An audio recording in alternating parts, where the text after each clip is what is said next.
میں سیکٹری تربیت ہوں.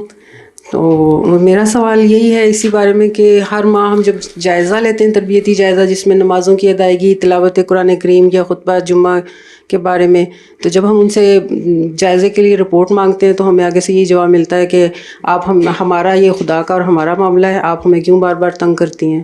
تو حضور ان ایسے لوگوں سے ہم کس طرح ان کی تربیت کریں؟ خدا کا معاملہ تو ہے، کوئی جماعت کا بھی ایک نظام ہے، تو ہم تو جماعتی نظام کے تحت تک ہمیں پتہ لگے کہ ہمارا جماعتی نظام ترقی کر رہا ہے یا نیچے جا رہا ہے. اس لیے ہم انفارمیشن لیتے ہیں کہ آپ لوگ باقاعدہ نمازوں میں ہیں کہ نہیں، آپ لوگ قرآن شریف کی طرف توجہ ہے کہ نہیں.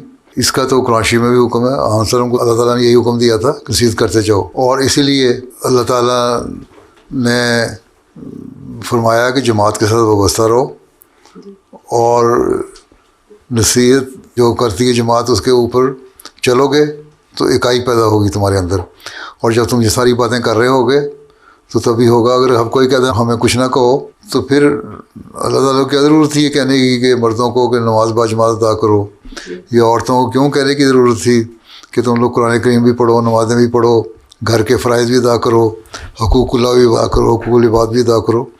اس کی تلقین کرنے کا ذکر ہے، اور یہی آنسر کو حکم ہے کہ نصیحت کرو اور کرتے چلے جاؤ. تمہیں نصیحت کرنے والا بنایا ہے کو، اس لیے ہم کرتے ہیں. باقی یہ جماعت کی اکائی کے لیے ضروری ہے کہ آپ لوگوں سے پوچھا جائے تاکہ ہمیں پتہ لگے ہم ترقی کر رہے ہیں یا نیچے جا رہے ہیں.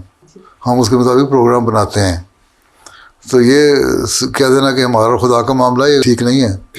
اگر اتنی ہی بات تھی تو حضرت صلی اللہ علیہ وسلم نے کیوں فرمایا تھا کہ جو لوگ نمازیں پڑھنے نہیں آتے، عشاء کی نماز پہ نہیں آتے، فجر پہ نہیں آتے، تو میرا دل چاہتا ہے کسی کو امام مقرر کر کے جاؤں اور ان کے گھروں کو آگ لگا دوں.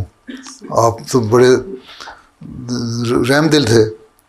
یہ بات بتاتی ہے کہ توجہ دلوانا اور یہ کہنا کہ تم لوگ نمازیں پڑھو یا یہ جماعتی کاموں میں شامل ہو یا قرآن کریم پڑھو اور اس کی تعلیم پہ عمل کرو، یہ ضروری ہے. قرآن کریم کی تعلیم بھی یہ کہتی ہے، حضرت صلی اللہ علیہ وسلم کا عمل بھی یہ کہتا ہے. آپ بار بار نصیحت کروایا کرتے تھے صحابہ کو. حضرت مسیح علیہ السلام بھی بار بار اس زمانے میں ہم نے مانا ہے. اگر آپ کو تو آپ بھی حضرت صلی اللہ علیہ وسلم کی سنت کی پیروی میں یہی کہتے ہیں کہ نصیحت پہ عمل کرنا چاہیے اور جماعتی تعاون کرنا چاہیے تاکہ جماعت کی مضبوطی شامل ہو. باجماعت جو نمازیں پڑھنے کا بھی حکم اس لیے ہے. اپنے مردوں کو کہیں نمازیں پڑھا کرو، جا کے بچوں کو کہیں نمازیں پڑھا کرو. کل کو بچے بھی بگڑ جائیں گے، وہ بھی کہیں گے ٹھیک ہے ہم آزاد ہیں، ہمیں نہ دین کے معاملے میں کہو. پھر یہ بعد میں روتے ہوئے آتے ہیں کہ ہماری لڑکی فلاں جگہ چلی گئی، لڑکا فلاں جگہ چلا گیا، اس نے یہ برائی پیدا ہو گئی، اس نے فلاں برائی پیدا ہو گئی. تو پھر یہ بھی شکایت نہ کیا کرو. پھر ان کو بھی آزادی دو، بچوں کو جو مرضی کریں، چاہے وہ شراب پئیں یا جوا کھیلیں یا زنا کریں، جو مرضی کرتے رہیں. کیوں روکتے ہو؟ لیکن بات پیار سے کرنی ہے، حکمت سے کرنی ہے. تاکہ بلنٹلی اگر آپ کریں گے تو پھر لوگ آپ کو گلا کاٹنے لگ جائیں گے.